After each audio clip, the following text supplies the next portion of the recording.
اسلام کی کئی تعلیمات ہے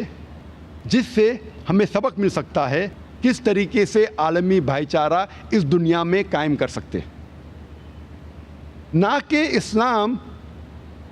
صرف کہتا ہے بھائی چارے کے بارے میں۔ اسلام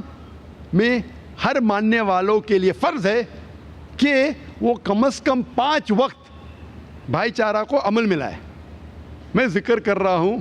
اسلام کے دوسرے رکن کے بارے میں، وہ ہے صلاح، نماز۔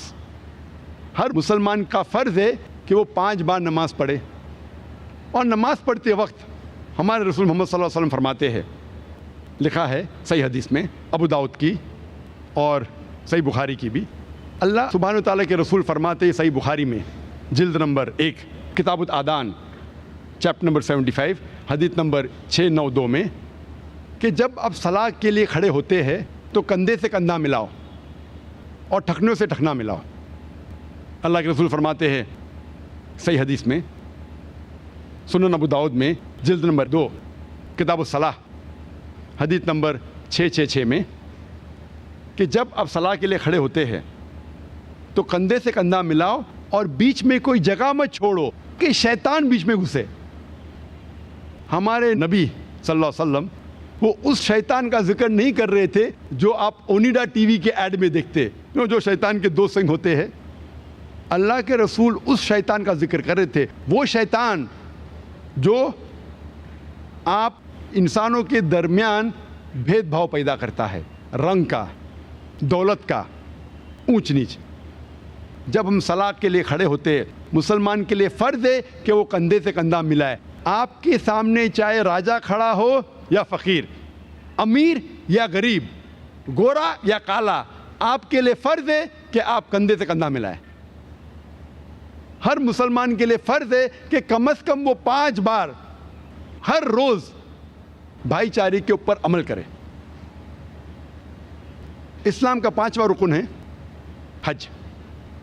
اور حج ایک بہترین مثال ہے بھائی چارے کے بارے میں۔ حج سب سے بڑی سالانہ گیدرنگ ہے، جلسہ ہے، جہاں تقریباً 3 سے 4 ملین 30 سے 40 لاکھ لوگ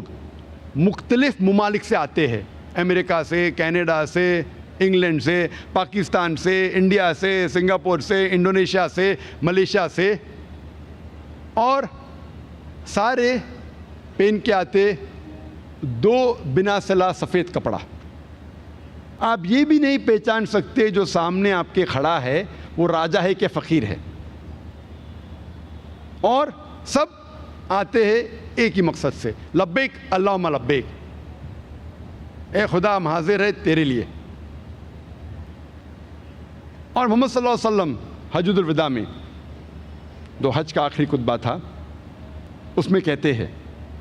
کہ کوئی بھی عرب دوسرے غیر عرب عجم سے اونچا نہیں ہے، نہ کوئی عجم کوئی عرب سے اونچا ہے، کوئی گورا انسان کالے سے اونچا نہیں ہے، نہ کوئی کالا انسان گورے سے اونچا ہے۔ صرف ایک وجہ سے اونچا ہو سکتا ہے، وہ ہے تقویٰ کے بنیاد پر، پرہیزگاری کے بنیاد پر، دینداری کے بنیاد پر، نیکی کے بنیاد پر۔